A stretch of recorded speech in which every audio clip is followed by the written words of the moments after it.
What is going on today, everyone? Welcome back to another stream. Today I'm going to start this up really quick. I'm going to talk about The Boys series finale that happened last night. I went to a showing of at a 4DX theater to watch the show pretty much like 3 hours, I guess, before it released everywhere else, like on streaming. Man, that finale was like nothing that I thought was gonna happen. Some things, obviously, like a lot of people are. This last episode is very extremely mixed. But a lot of people I see talk about this last episode, I've never even like seen this many people talk about the Boys show. Period. It seems like a lot of these people either just started watching recently, or started watching, or just seen probably this last episode, and like I don't understand. I guess they probably hear about these characters and hear about Homelander and Butcher and hear about their characters, but they actually haven't watched the show, because I've seen so many like comments and opinions that are just completely dumb and wrong for people that actually watch the series. This episode is pretty much ends how you think, how maybe not how you think it should, but it definitely ends how it should, 100%. So spoilers for the last episode of The Boys. The main thing that happens is Homelander is killed by Butcher. So in the previous episode, they spent pretty much the entire episode trying to get Kimiko to replicate Soldier Boy's nuclear power, which takes away Soup's powers. It like basically fries the V out of the systems of the Soups. And Sister Sage was trying to like not help, I guess. She was just wanting the world to burn at that point. But Frenchie ended up getting her to help at the end of the episode. And obviously she's the smartest person in the world, so she figured out how to get Kimiko to how to get the nuclear blast to, not the nuclear blast, but how to get the radiation to perfectly get into Kimiko in order to replicate Soldier Boy's power. So that ended up working, and she tests out. She and then the finale episode, Kimiko Sister Sage baits Kimiko on purpose to test out if Kimiko's powers actually work, because they didn't know if it actually worked or not. So Sage doesn't have powers anymore. She ends up being like a very dumb normal person, probably even dumber than probably usual. She loses all of her knowledge, which is pretty interesting.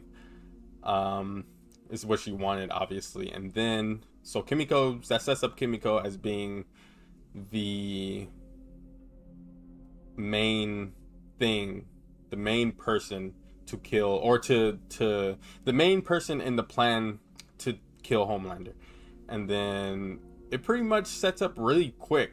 I didn't expect the episode to go that fast. It went like, we fought, like that happens with Kimiko, and then right after, pretty much, they go to the White House, and Homelander, Father wants Homelander to postpone the godhood speech, because people weren't buying Homelander, and Homelander is incredibly impatient, and he's been shown this way throughout the whole series.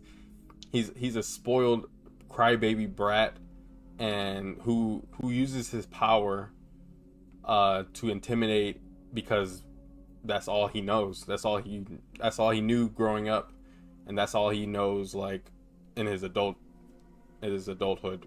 And basically everything went the way Homelander wanted to, up until the speech, which Father was obviously Ashley was trying to get him to like, I don't know what Ashley was doing. She was wanting to turn, obviously she's been wanting to like step up to Homelander for literally like seasons worth of years, and never could, because she wanted to live and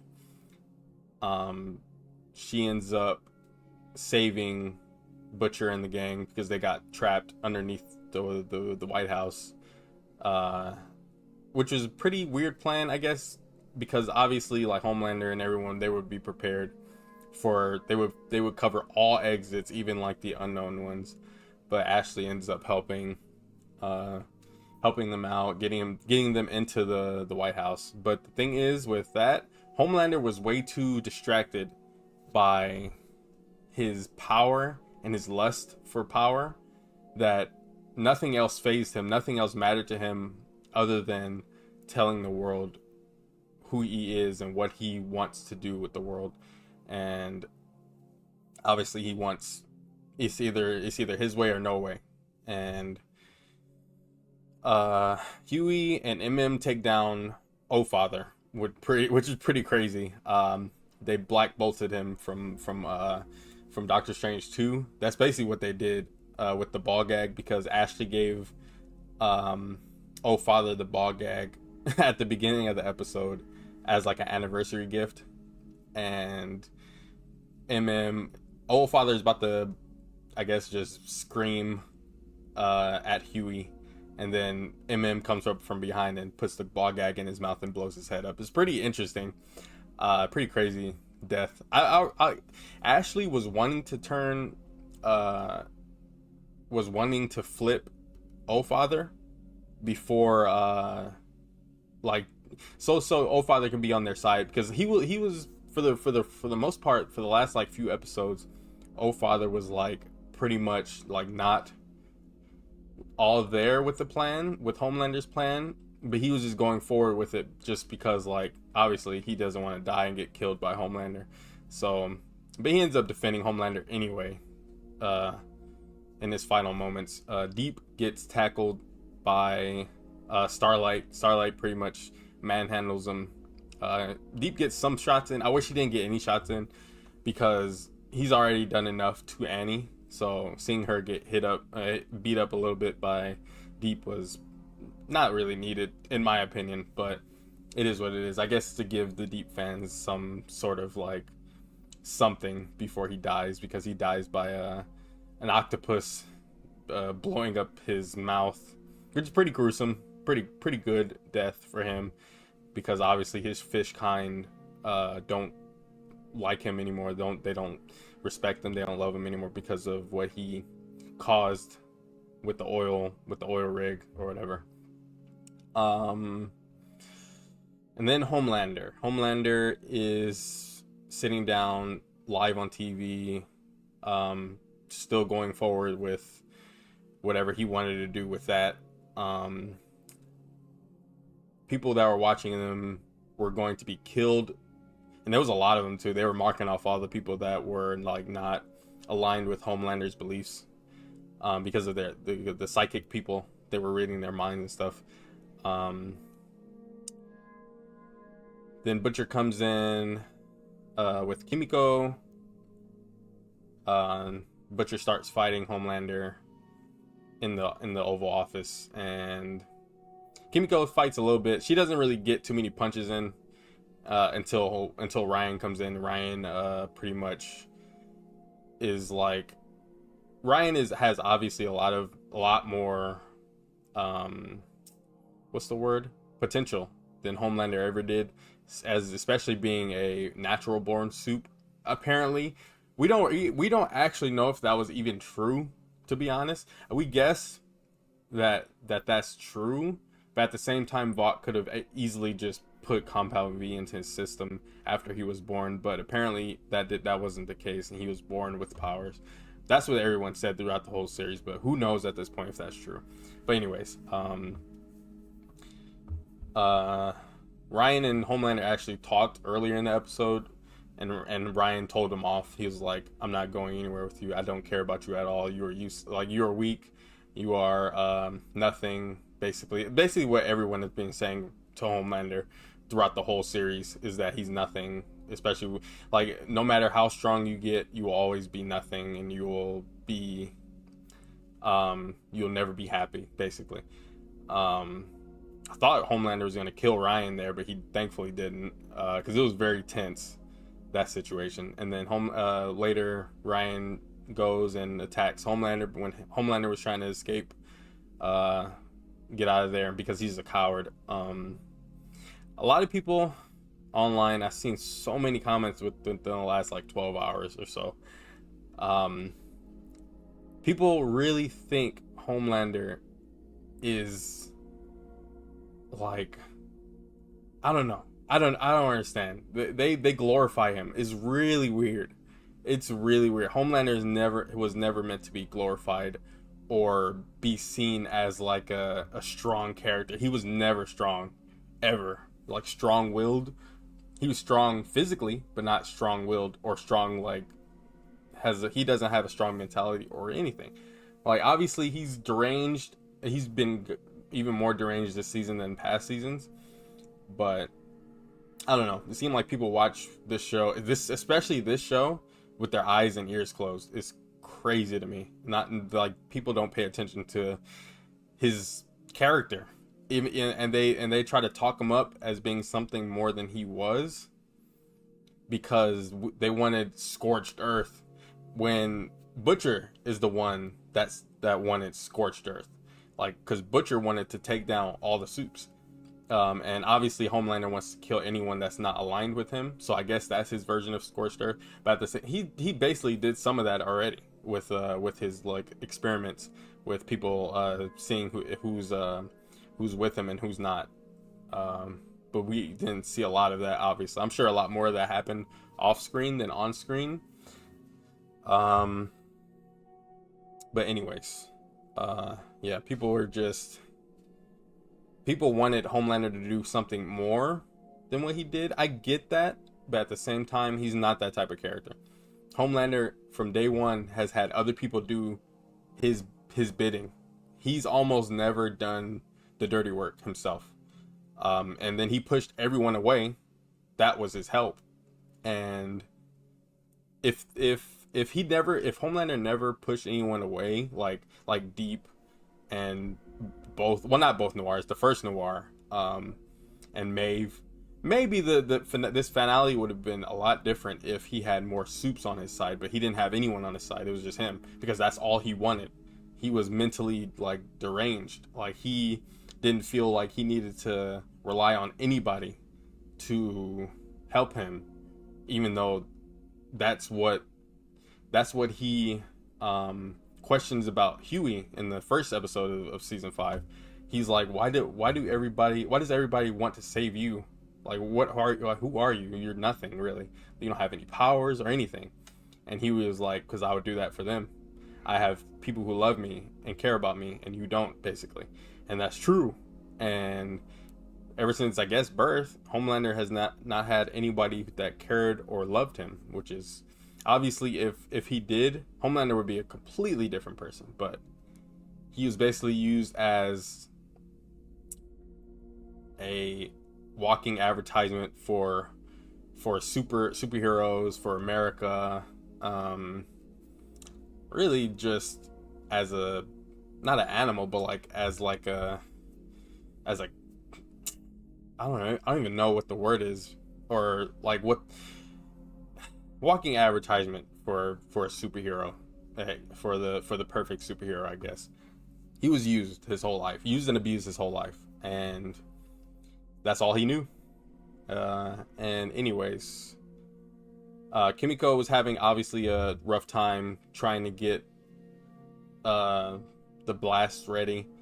She ends up seeing Frenchie, to come, like, that came to her. The thing, when I was at the moment, I was like, please don't let that be Homelander walking up to her and about to kill her, because I've seen that in movies and TV shows where a character that has the potential to kill somebody or like to stop something, they see somebody, like they see like a loved one walking towards them, and then sometimes that happens and like it ends up being the bad guy, and the bad guy kills them or like hurts them or something. I thought that was gonna happen, but that didn't happen. That trope didn't happen, thankfully. She ends up readying the blast. Butcher and Ryan are holding Homelander down, Um, and then she blasts him. Butcher wakes up uh, without powers. I don't know if the cancer is gone. Probably not. But the probably, honestly, because it's a radiation blast. So who knows? But anyways, he gets up, and Homelander is obviously like down on the ground, knocked out. Ryan is knocked out. Kimiko is down. And then Homelander gets up. He wakes up like, oh my gosh. And he looks very human. He looks very human and very afraid instantly, which is incredible work by Anthony Starr. Incredible stuff. Especially by Anthony and Karl Urban. Incredible actors, for real. So Anthony Starr, well, Homelander ends up getting up and trying to blast Butcher, and nothing obviously comes out because his powers are gone. So no eye lasers. He tries to fly very very funnily, and doesn't go anywhere because he doesn't have powers. So he's very like afraid. He's like a cornered, defenseless, not even an animal, because he's not even dangerous. He's a defenseless child. No powers, no nothing. Everything that anyone's ever said to him that was close to him came true. No powers. He's nothing. Very much just a kid, a cornered child, meeting his end. And Butcher gets up, says some things to him. Really good line. I forget what Butcher said, but he had a really good line there. Shock and awe.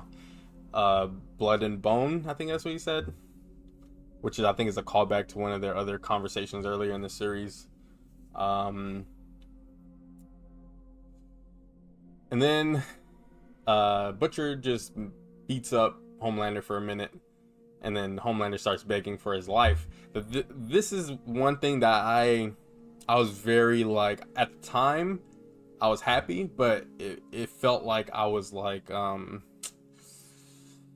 I felt very sad for Homelander at that moment when he was begging for his life, because obviously he's pathetic. He's always been pathetic, and especially without his powers, he's even more pathetic.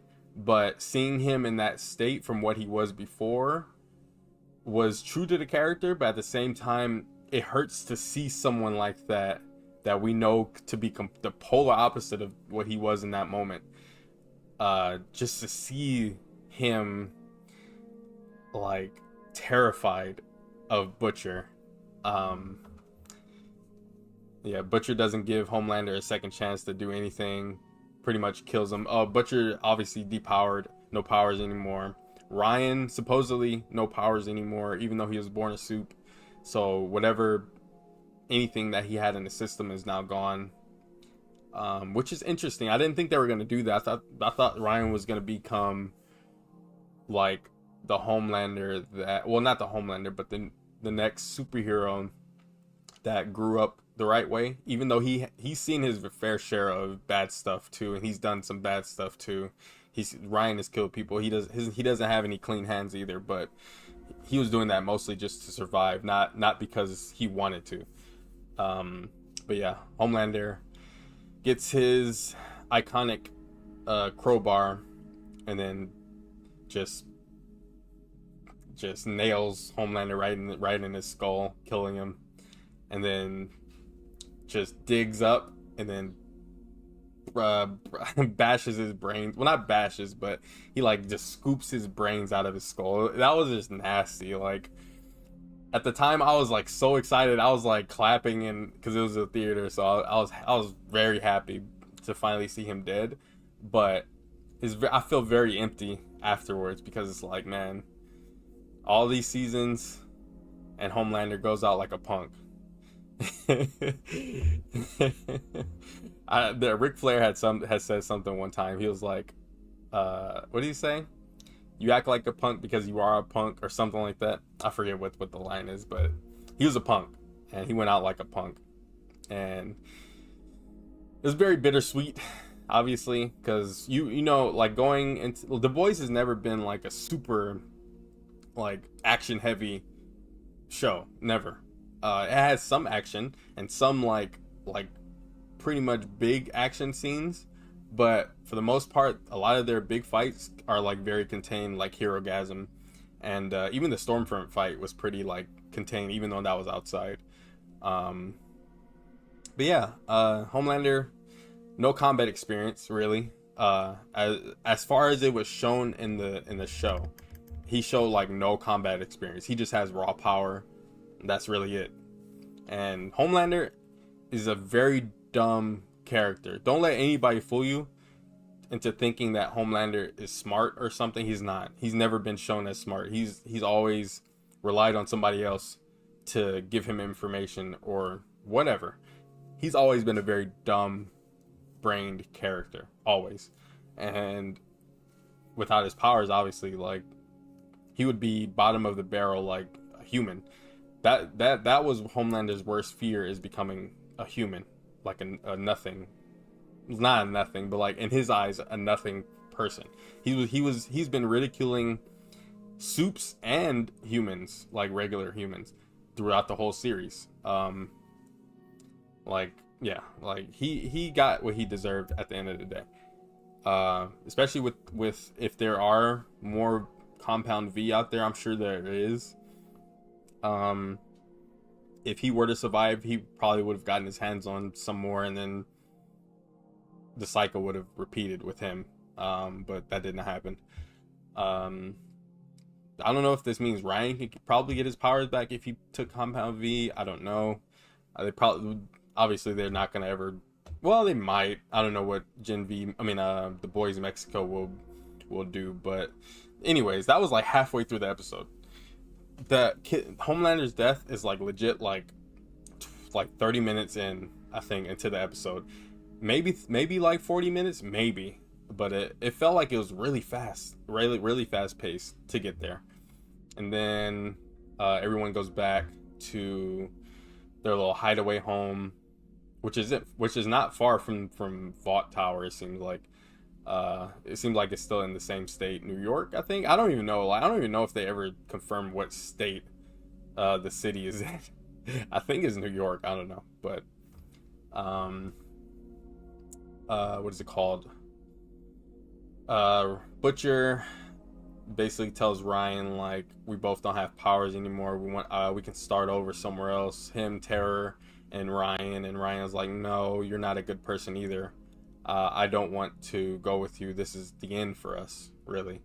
Even though like Butcher is basically like, that's what his mom Becca would have wanted, and Ryan was like, I want to live my life. I want to like have a fresh start on my own, or from away from you, basically. Because the only thing that was keeping them tied together was Homelander, and now he's gone. And I'm sure Ryan feels some type of way, obviously, because Homelander is his dad, but Homelander is only his dad due to sexual assault of Butcher's wife, Becca. Or Becca. I'm not going to say Butcher's wife, but due to Becca. And yeah, there's that. And then Butcher goes into a room, and sees Terror, and Terror's dead. So I guess Butcher looks in. I don't know what he like opened a drawer. I don't know if he knew it was there or not, but he opened a drawer, and I thought he was gonna go for a gun at first. I thought he was gonna kill himself there or at some point, and then he gets a vial of the virus, which I completely forgot they even still had, because they didn't put it in the church from like a couple episodes ago. So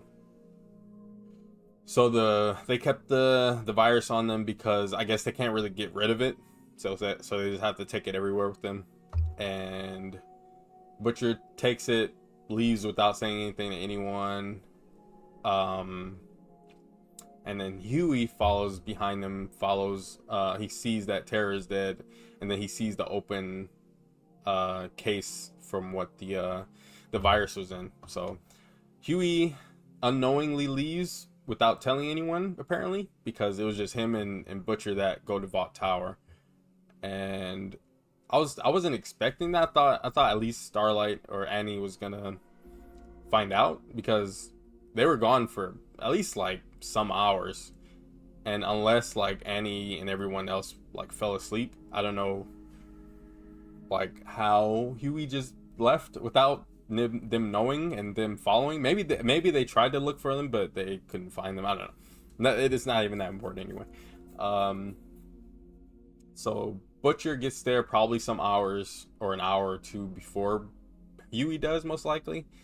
The tower is like pretty much unguarded, and it's still functioning as a place for soups.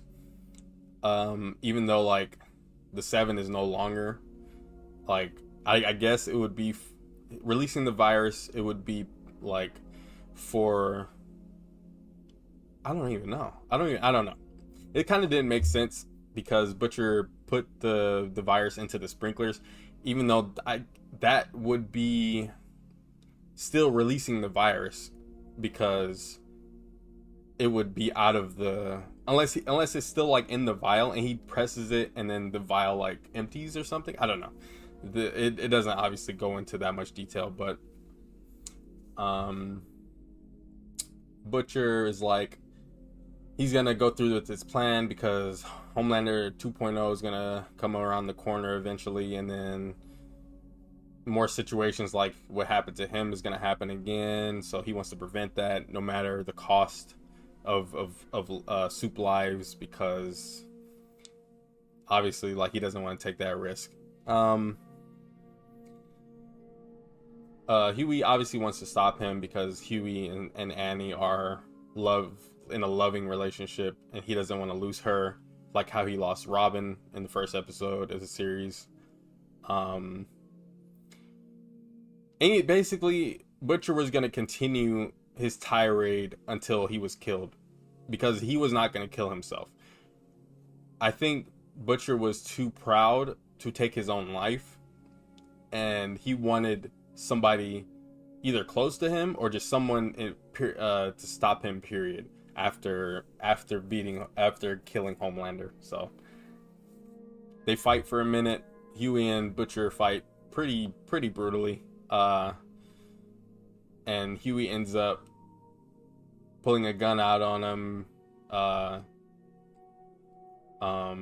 Butcher ends up hitting it out of his hand and then goes for the little device that releases the virus. And because if Butcher released the virus, it would have contaminated the whole tower, and then it would have spread out worldwide, he said, which is crazy, but makes sense because it would be in the air. It would be airborne, and it would kill every soup on Earth, basically. But the thing is, would it be, I don't know if it would be permanently in the air, or it would just be for that moment. Maybe permanent. It would probably be permanent, but who knows at this point. But yeah, Butcher goes for it. He attempts to press it, and then he sees Huey as his brother Lenny, and Huey obviously, like, that's why Butcher kept him around, because he reminds him of his brother, and that's how close Butcher and Huey was. Like, not exactly, but that's what Butcher felt like Huey was to him. Even though Butcher put Huey through so much throughout the whole series. But yeah, Huey ends up shooting Butcher, but the thing is, Butcher like was gonna press the button, and then he lets go, like he releases his hand. Like it looked like he wasn't gonna press it. He just wanted to get to that point to where Huey shoots him, because if Huey probably didn't shoot him, he probably would have pressed it, just to get it that far, I guess. But Huey does kill him, and then they get a little moment where Butcher's bleeding out. Huey is trying to console him, because obviously Huey didn't want to do that, but he had no choice, really. So yeah, Butcher ends up dying. Incredible performance by Jack Quaid, Carl Urban in that scene, or throughout the whole series. They're like some of the best written like TV show or just characters in general. Incredible like send off to Butcher and Homelander. Well, not incredible Homelander send off, but like a very pathetic send off for him, which is what he deserved. Um,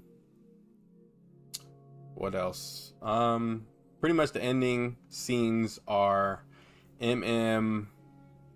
He gets married, I guess. Remarried. I don't know if they were married before when they had his daughter.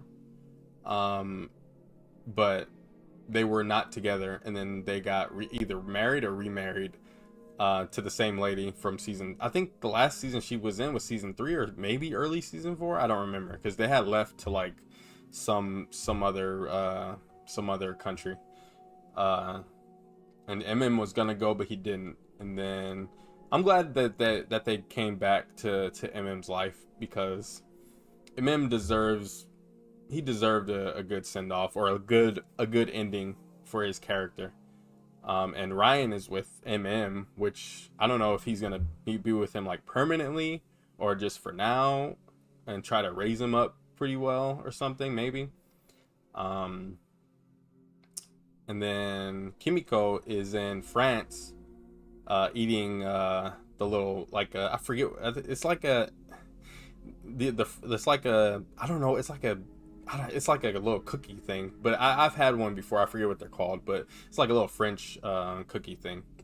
It was like a soft baked cookie. It looked pretty good. Yeah, she's over in France just to like I guess get in touch with Frenchie a little bit.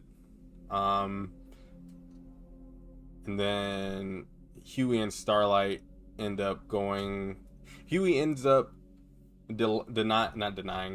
declining an offer from the president from season 4, I think. The former president, he got his position back, I guess.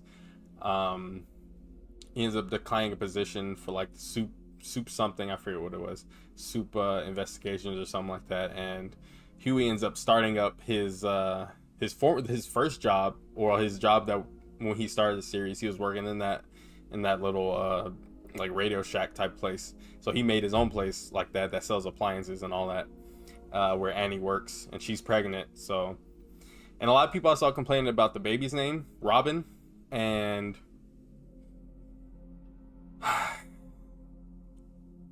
Robin was taken from Huey without a moment's notice. They didn't break up.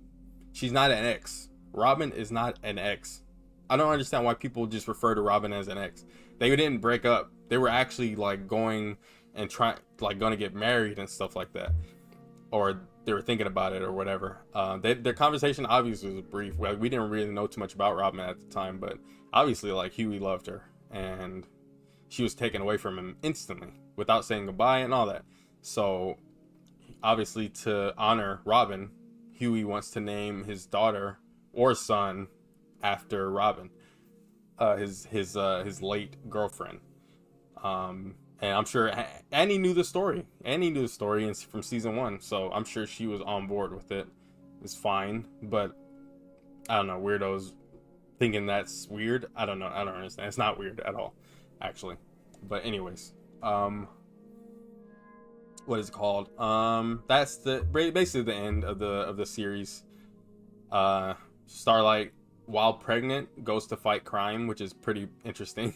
It's pretty funny. The whole time, the whole series, every episode where our characters are out and about doing something, anyway, don't matter where they are, throughout the whole series, I've always felt like something was gonna happen to one of them at any moment's notice, because there's been so many times throughout the series where people just get randomly killed. Either the heads explode, their bodies explode, they get shot, or someone gets killed at any moment's notice. It never happens to one of the main characters, but it does happen to like random cannon fodder people. So every time they're outside walking or something, I just feel like something in my gut being like, oh my gosh, please don't let something happen to someone at any point. And the writers are respectful enough of the characters to not have that happen, which is great. Because now I can actually finally breathe while watching these episodes. Because every episode, I swear, I'm watching them and it's like something is gonna happen to somebody. Like, I just feel like so tense in every scene, until like the scene is over. So, but yeah, The Boys, pretty much fantastic in my opinion from start to finish. There are some down episodes here and there. I think season 5 will go down as like, I think people will have to come around to it eventually because it has nothing but main characters moments throughout the season. In seasons 1 through 4, there are a lot of like episodes that are dedicated to not important or non-main characters. But in every episode of this season, it's been nothing but our main characters figuring stuff out and having character moments and stuff like that. And I really respect that. I really enjoy that character development for our characters. Not too much screen time was devoted to unimportant stuff besides like the dog and cat moment from like the 7th episode of this season. That was like very needless, but other than that, like, I enjoyed a lot of what we got this season, for character moments, character building, and all that, and having characters interact that haven't interacted before and whatnot. Those are pretty cool things I'll never take for granted, because now this series is over and we're not going to get any more episodes with this cast anymore. So anyways, all in all, I thought the last episode was probably the best episode of like the best finale I've ever seen for a TV show, because it pretty much tied up everything pretty quickly and pretty well enough. Maybe if they had more time, maybe if the last episode was like an hour and a half to 2 hours, or the last like two episodes were like an hour and a half or something like that, to fit in just a little bit more stuff. And I guess Amazon or the director or whatever didn't want to do that, and they just wanted to continue like with the same amount of time for the episodes. It is what it is. At the end of the day, it's already well and done. So, but yeah, that was my thoughts on The Boys series finale. And I saw it at 4DX, so like my seats were like doing all this, and stuff was spraying, and there's like air spray that comes and hits my hair and it makes my hair do like this. But it was pretty cool. A really cool experience for 4DX. It wasn't like the most intense 4DX movie I've seen, or like anything that I've seen, because it's a TV show, but pretty cool. I enjoyed my experience there. Yeah, that's it.